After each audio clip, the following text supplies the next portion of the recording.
You set an intention. You promise yourself, this time will be different. You'll be more patient, more disciplined, more consistent. You'll wake up for Fajr. You'll control your temper. You'll stop wasting time. And for a moment, you mean it. You really do.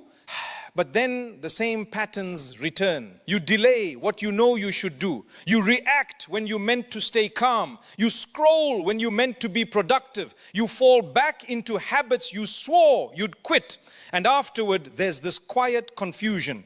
Why did I do that again? I knew better. So why didn't I do better? You think the problem is willpower, that you're just weak, that you lack discipline, that if you just tried harder, forced yourself more, pushed through the resistance, you'd finally change. But it's not working. You keep failing, and you're starting to believe maybe you're just broken. Maybe you're just not cut out for this. Maybe change isn't possible for you. But that's not the problem. The problem is there's a voice in your head that sounds exactly like you.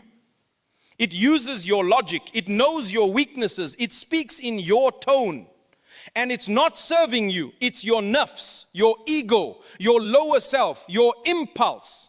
And it's sabotaging every good intention you have. Not dramatically, not obviously, quietly. In 1,000 small choices you make every day without even realizing you're being led. Just 5 more minutes. You deserve a break. They disrespected you first. You'll start tomorrow. All of it sounds reasonable, logical, like your thoughts. But it's not you making those decisions. It's your nafs. And you're obeying it without even knowing it's not you. This isn't about willpower. This is about awareness. Because you can't control what you can't recognize. And right now, you don't know when your nafs is speaking. Learn to spot it and everything changes. You think you're making conscious choices, but there's a voice narrating your decisions constantly. I deserve this. I'll start tomorrow. They disrespected me first. Just this once won't matter. It sounds like you. It uses your logic, your reasoning, your voice, but it's not you. It's your nafs. In Islam, the nafs is your ego, your lower self, your impulse. It's the part of you that wants what it wants when it wants it. Like a child that doesn't understand delayed gratification, doesn't care about consequences, just wants comfort, pleasure, immediate relief. And when left unchecked, it runs your life. But here's the thing, the nafs isn't evil. It's not some demon inside you. It's just undisciplined, untrained. And because it's part of you, it sounds like you. It doesn't announce itself. It doesn't say, I'm your ego speaking. It disguises itself as your thoughts, your logic, your needs. That's why it's so effective. You obey it thinking you're making a conscious choice, but you're not. You're being led.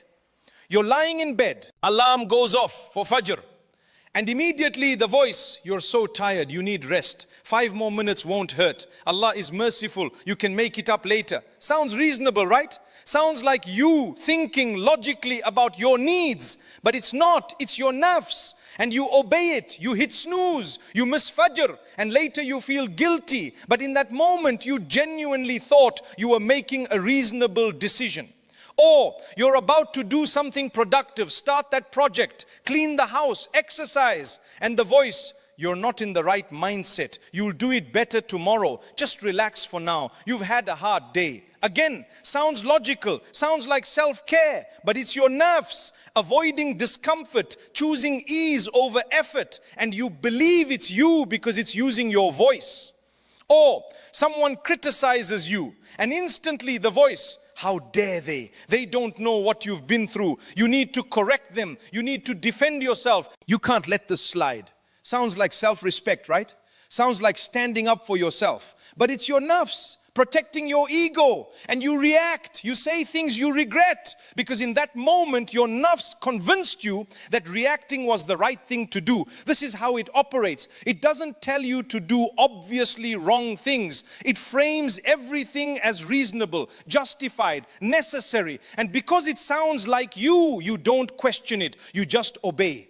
The voice in your head that justifies, defends, and rationalizes, that's not you, that's your nafs. The nafs isn't stupid. It's actually very intelligent. It doesn't tell you to do obviously wrong things. It's smarter than that. It uses your intelligence, your knowledge, even your faith to justify what it wants. It sounds logical, reasonable, sometimes even spiritual, and that's what makes it so dangerous. You're scrolling when you should be working. Your nafs doesn't say waste time. It says you need a mental break. You've been working hard, just 5 minutes to recharge. Sounds healthy, right? Self-care. Except 5 minutes becomes an hour. And you're not recharged, you're more drained, but your nafs framed it as wisdom. So you obeyed. You're about to pray. Your nafs doesn't say skip prayer. It says you're not in the right state of mind. You're too distracted. Prayer requires focus. Maybe wait until you can be more present. Sounds spiritual. Sounds like you care about the quality of your worship. But it's a trap, because that right state of mind never comes, and you delay and delay until the prayer time passes. You snap at your spouse. Your nafs doesn't say be cruel. It says they need to hear this. You're just being honest. Communication is important. If you don't say it now, resentment will build. Sounds like healthy relationship advice, but it's not. It's your nafs justifying cruelty as honesty, aggression as communication. And you believe it because it sounds smart. The Prophet Muhammad, peace be upon him, called the struggle with the nafs the greater jihad, not a physical battle, the internal one. He said it's greater than fighting enemies on a battlefield. Why? Because it's constant, it's invisible, and it uses your own mind against you. The smarter you are, the better your nafs is at justifying itself.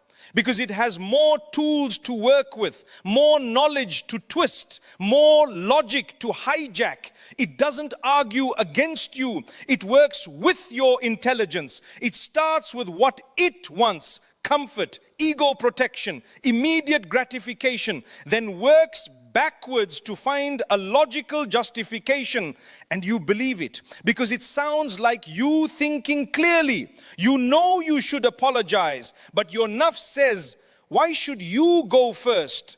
They were wrong too. If you apologize now, you're admitting defeat. Stand your ground. Sounds like self-respect, but it's ego. Your nafs protecting itself from the vulnerability of admitting fault. You see someone succeed. Your nafs whispers, they got lucky. They had connections. It's not really merit. You think you're just being realistic, observant, but it's envy. Your nafs can't handle someone else winning, so it diminishes their success to protect your ego. You're about to give charity. Your nafs says, you worked hard for this money. You have bills. You need to be responsible. Give when you're more secure. Sounds like financial wisdom, but it's greed. Your nafs holding tight to what it has, and it sounds so reasonable you don't even question it. This is the trap. Your nafs doesn't sound like a villain. It sounds like you thinking logically, making wise decisions, and you obey it over and over without ever realizing you're being led. Your nafs doesn't argue against you. It uses your own logic to convince you. The nafs doesn't win in dramatic moments. It doesn't need you to commit major sins.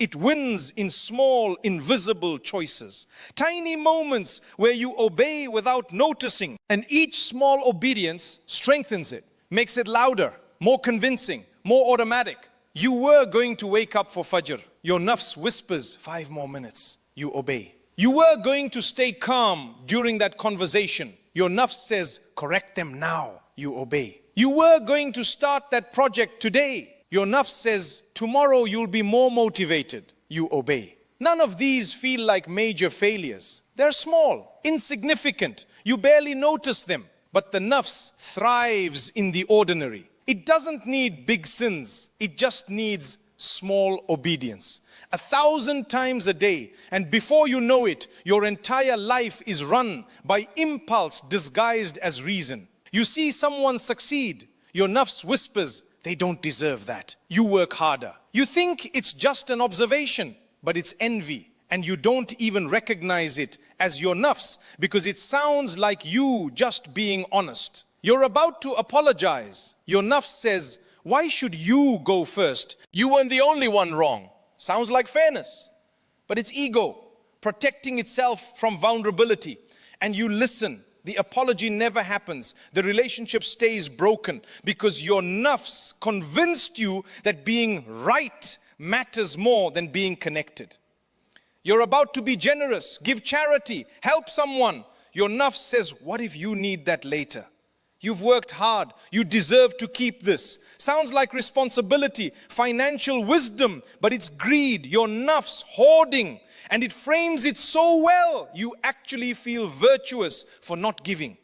You're about to be productive. Your nafs says you're not inspired right now. Wait until you feel motivated. You'll do better work then. Sounds like self-awareness, but it's avoidance. Your nafs running from discomfort, and that right time never comes because your nafs will always find a reason to delay.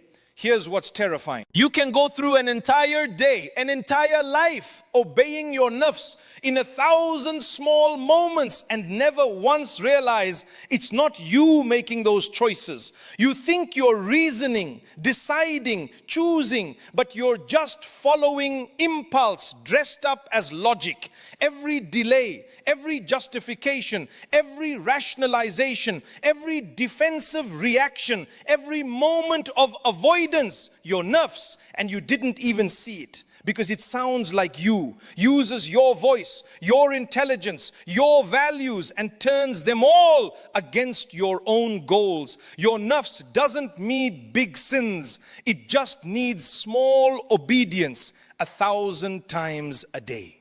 Islamic scholars identified stages of the nafs, 4 main states. And where you are on this spectrum determines how much control you actually have over your life. Most people never move past stage 1. They spend their entire lives stuck there, obeying their nafs, feeling bad about it, then obeying again. Stage 1, the commanding nafs. Nafsul ammara. This is where most people live. The nafs commands, you obey. Impulse leads, awareness is minimal. You want something, you take it. You feel anger, you react. You feel discomfort, you avoid. There's no pause between impulse and action. The nafs says do this and you do it. Sometimes you feel guilty afterward, but in the moment itself, you're not even aware you had a choice. You hit snooze, you scroll endlessly, you snap at people, you procrastinate, you indulge, and afterward you think, why did I do that? But you do it again tomorrow because you're in stage 1. The nafs commands, you obey. Repeat, stage 2. The reproaching nafs, al-lawama. This is where awareness starts. You begin to feel the gap between what you did and what you wanted to do. Regret shows up. Not just guilt, actual reflection. I could have handled that better. I didn't need to react that way. Why do I keep doing this? This stage is uncomfortable because now you see the problem, but you don't yet have the tools to stop it consistently. You catch yourself after the fact, not during. You recognize your nafs after you already obeyed it. And that awareness can feel like failure, but it's not. It's progress. You can't fix what you can't see, and you're starting to see. Most people get stuck between stage 1 and 2. They oscillate. Obey their nafs, feel bad, obey again, feel bad again. They never move forward because they don't understand what's actually happening. They think the problem is willpower, so they beat themselves up, try harder, fail again, and the cycle continues. Stage 3, the inspired nafs.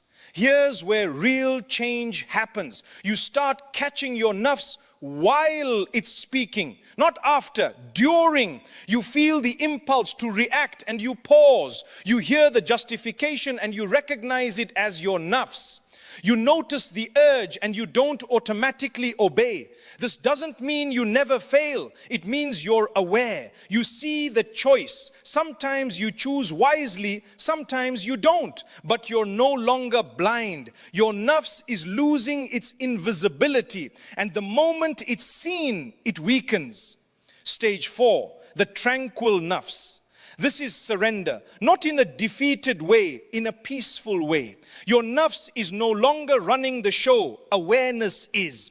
You still feel impulses, but they don't control you. You can observe them without obeying them. You're content, trusting, at peace, not because life is easy, but because you're no longer at war with yourself internally. Most people never reach stage 4. That's fine. It's not about perfection, it's about movement. The question isn't, have I mastered my nafs? The question is, am I more aware today than I was yesterday? And here's the truth. You can't skip stages. You can't go from stage 1 to stage 4 overnight. You have to learn to recognize your nafs. That's stage 2. And most people never get there because they don't know what to listen for. They don't know that the voice in their head isn't always them. You can't defeat your nafs, but you can graduate from obeying it blindly to recognizing it clearly. Here's the secret. The nafs loses power the moment you recognize it. It thrives in darkness, operating below your conscious awareness, disguising itself as you. But the second you spot it, that's my nafs talking, it weakens. Not because you fought it, because you saw it. Ibn Arabi, a great Islamic scholar, taught that awareness is light. And light weakens the nafs. You don't defeat it through force, you illuminate it. When you see it clearly, it can't deceive you anymore, because its power was never in its strength. Its power was in its invisibility. So how do you spot it? You ask questions. In moments of choice, before you act, you pause and ask, whose voice is this? Mine or my nafs? Am I choosing this consciously or reacting impulsively? If I were advising someone else in this situation, would I tell them to do this? Is this serving who I want to be or just what feels good right now? These questions create space, a gap between impulse and action. And in that gap, awareness can return. You're about to send an angry text. Pause. Is this me or my nafs? The urge to defend yourself, to attack, to correct them, that's almost always nafs. Your ego protecting itself. If you recognize it as nafs, you can choose not to send it. Not because you suppressed the anger, but because you saw it for what it was and it lost its authority. You're delaying something important. Pause. Is this wisdom or my nafs avoiding discomfort? Sometimes rest is wise, but often it's avoidance. Your nafs running from effort. If you spot it, you can choose differently, not through force, through clarity. You're justifying something you know is questionable. Pause. Is this logic or my nafs rationalizing? When you start listing reasons why something's okay, that's usually your nafs. Building a case, defending an impulse, if you see it, the justification collapses because it was never sound logic, it was your nafs talking. Here's what happens when you practice this consistently. You start catching your nafs earlier. At first you notice it after you've already obeyed. Then you notice it during the action. Then you notice it before you act. And eventually you notice it the moment it speaks. And when you notice it that quickly, it has no time to build its case. No time to hijack your logic. You just see it, and seeing it is enough. The nafs is like a child throwing a tantrum. If you react to it, it escalates. If you suppress it, it finds another way out. But if you just observe it, I see you're upset. I'm not obeying this time. It eventually quiets down. Because tantrums only work when they get attention. Your nafs doesn't want to be seen. It wants to operate in the background, invisible, automatic. The moment you shine light on it, it loses power. Not forever. It will come back. But each time you recognize it, it gets a little weaker, a little less convincing, a little easier to resist. The nafs can't survive being seen. Spot it and it loses power instantly. Here's what most people get wrong. They think the goal is to destroy the nafs, to kill it, eliminate it, but you can't. As long as you're alive, your nafs exists. It's part of being human. The goal isn't elimination, it's discipline. Think of your nafs like a powerful horse. Untrained, it throws you wherever it wants to go. It's wild, unpredictable, dangerous. But trained, it carries you where you need to go. The same strength that was working against you now works for you. The nafs doesn't disappear. It just learns to follow instead of lead. Ibn Arabi taught that hating your nafs only gives it another disguise. You start hating yourself, feeling ashamed, despairing. And that becomes another form of ego, spiritual pride disguised as humility. I'm so terrible, I'm the worst. That's still your nafs, just wearing a different mask. The nafs isn't destroyed through hostility, it's trained through awareness and consistency. You don't fight it with force, you guide it with clarity. When you notice your nafs speaking, you don't have to obey it. You also don't have to attack it. You just notice. That's my nafs. I see you. I'm not obeying this time. Not with anger, not with self-hatred, just with calm recognition. Like a parent correcting a child. Firm, but not cruel. Clear, but not harsh. You feel anger rising. Instead of suppressing it, which builds pressure, or exploding, which feeds the nafs, you pause. My nafs wants me to react right now. I'm going to wait until I'm calm. That pause, small as it seems, is discipline, not through force, through awareness. You feel the urge to scroll endlessly instead of fighting the urge, which makes it stronger, or giving in immediately, which trains the nafs to always get what it wants. You delay. I'm going to wait 5 minutes. If I still want to scroll after that, I can. Often the urge passes. Because it was never that strong. It was just immediate. And immediacy is the nafs's weapon. The nafs learns through repetition, just like any habit. Every time you recognize it and don't obey, you're training it, teaching it that impulse doesn't equal action. That urges don't have to be followed. That you, your conscious awareness, are in charge, not it. And every time you obey without noticing, you're training it the opposite way. Teaching it that it's in control, that its voice is your voice, that impulse equals action, and it gets stronger, louder, more automatic. It's not about perfection. You'll fail. You'll obey your nafs sometimes, even when you see it clearly. That's fine. What matters is consistency. Are you recognizing it more often than you used to? Are you pausing more than you used to? Are you choosing consciously more than you used to? That's growth, not perfection, growth. Don't fight your nafs. Train it through awareness, not force. You blame circumstances. If my job was better, I'd be patient. If my spouse was different, I'd be calm. If I had more money, I'd be content. If my kids listened, I'd be kind. You're waiting for the world to change so you can be who you want to be. But the Prophet Muhammad, peace be upon him, said, the greater jihad, the greater struggle is with the nafs. Not with the world, not with other people, not with your circumstances, with your own self, your own impulses, your own ego. That's the real battle. You can change your entire life, new job, new city, new relationships, new circumstances, and still carry the same patterns, still react the same way, still fall into the same traps, because the problem isn't external, it's your nafs. And your nafs travels with you wherever you go. You think if only they would stop provoking me, I wouldn't get angry. But that's your nafs blaming externals, because if it's their fault, you don't have to change. You can stay exactly as you are and just wait for them to be different. You think if only I had better circumstances, I'd be more disciplined. But that's your nafs convincing you the problem is out there, so you never have to look in here and you stay stuck. waiting for perfect conditions that will never come. Allah says in the Quran, indeed, Allah will not change the condition of a people until they change what is in themselves. The change starts inside, not with your circumstances, with your awareness of your nafs, with your recognition of the voice that's been leading you away from who you want to be.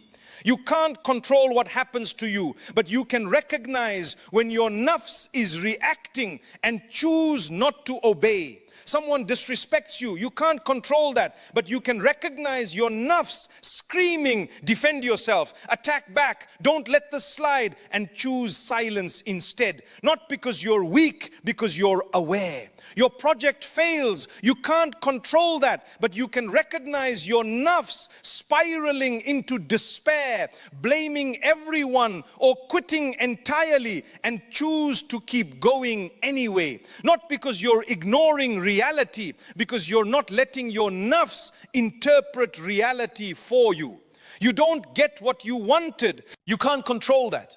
But you can recognize your nafs demanding, this isn't fair, you deserved better, Allah isn't listening, and choose gratitude anyway, trust anyway, surrender anyway. Not because you're pretending, because you're choosing trust over impulse. This is the real struggle. Not out there, in here. Not with the world, with the voice in your head that keeps convincing you the problem is external, that you're fine, that if circumstances just changed, everything would be okay. But it won't, because you're taking your nafs with you everywhere you go. And until you learn to recognize it, it will keep sabotaging you, no matter how perfect your circumstances become. The real battle isn't out there. It's the voice in your head you keep obeying without questioning.